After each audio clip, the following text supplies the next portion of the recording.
Hello everyone, here's another greenhouse update. I put down some more cardboard. I know it doesn't look great, but you know what? It'll keep the grass from growing. And I saw on another greenhouse video where the person put down the landscape fabric to kill everything, and another put plastic down, and they all regretted it because it was heck to get it up. So I will keep the cardboard here until all the grass is dead, and then we're going to get pea gravel, but that's pretty pricey, so this is going to have to do it for now. My wonderful husband put in some gravel here just where we had a low spot and a lot of dampness. Today, this wasn't even the plan, but the door wouldn't open all the way, and this was totally Pennsylvania clay. So my son had connected up a hose to my water bucket barrel, and it was leaking because he jerry-rigged something that didn't have a faucet on it, and it wasn't amazing. He used parts that were like in the scrap pile. He took that pipe over there, which is, I guess, water hose.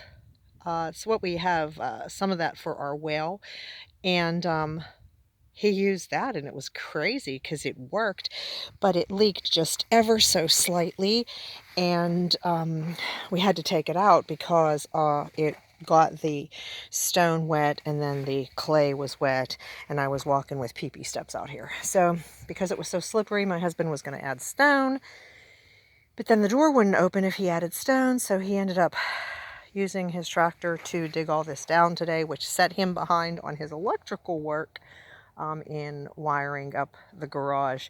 So we're leaving it like this for now, since the main problem has been alleviated, which was me slipping. And since I showed you this last, these are the auction hardware stainless steel handle. I love this handle.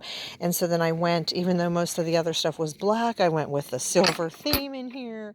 And so this is now my indoor handle. This is called a peg latch or peg whatever. So I went with that because it serves as a handle, as well as to keep the door shut, because the tension on the springs is crazy. See, it'll just want to open. And then I put one of those on the other side as well.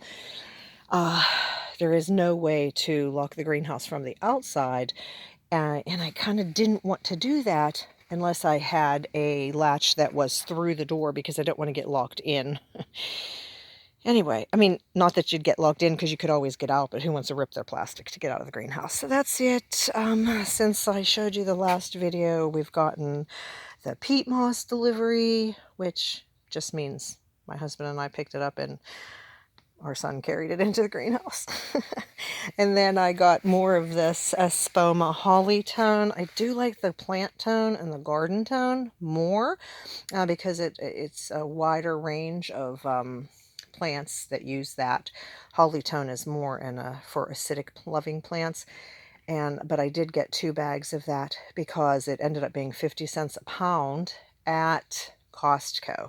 And even Lowe's and Walmart have stopped carrying the larger bags. So I've got to go to the garden center to get that, and I'm not sure what the price will be there.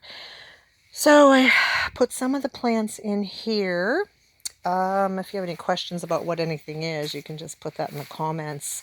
And right here are 2 of my rosemary plants that I overwintered in the house from last year. This one died and this one didn't. So, I mean, isn't it crazy? They were treated exactly the same, in exactly the same spot. One died, one didn't. But I will actually just go ahead and use that in cooking, that one, so it's not a total loss. And then the other thing, I started I think that's called a philodendron at home, and it wilted, which, no, that's not the philodendron. That's actually the peace lily. Yeah, spathiphyllum. And you wilt those. Yeah, you water them when they wilt, but this poor guy wilted really badly. So I think she'll recover. Here, right there's the hyacinth. And so here's what the main prep is for today. I made the soil blocks with my soil block maker, and this is the one that I'm going to use to plant my husband's seedlings in that he started at home in this mini greenhouse Ziploc food container.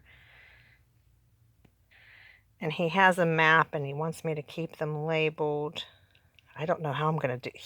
No, there's no way. Oh my gosh. No, I can't. All right, maybe I'll try it. Well, not maybe. I will try this. We'll see what's what there. I'm not going to cover those back up. And I'm going to keep this map where I can see them. I don't know how these are going to... Okay, so, and then those I'm going to put in these larger, I think that's 1.5 or 2 inch by 2 inch soil blocks. And then for my seeds, I'm just going to use this little soil block maker. And then I'm going to plant some of these. Not a whole bunch. I'm not going to use all of these at all. And that's about it. And then I was working with the peat moss and the perlite and really figured it's time to pull out one of the respirator things. I don't know. Is that an N95? NIOSH? Doesn't say. But it's one of the ones from Harbor Freight. But, you know, when you use the peat moss and the perlite and then you sneeze or blow your nose later and it's in your nose and then you can kind of feel that you're breathing it, yeah, definitely it's better to use a mask. So that's about it.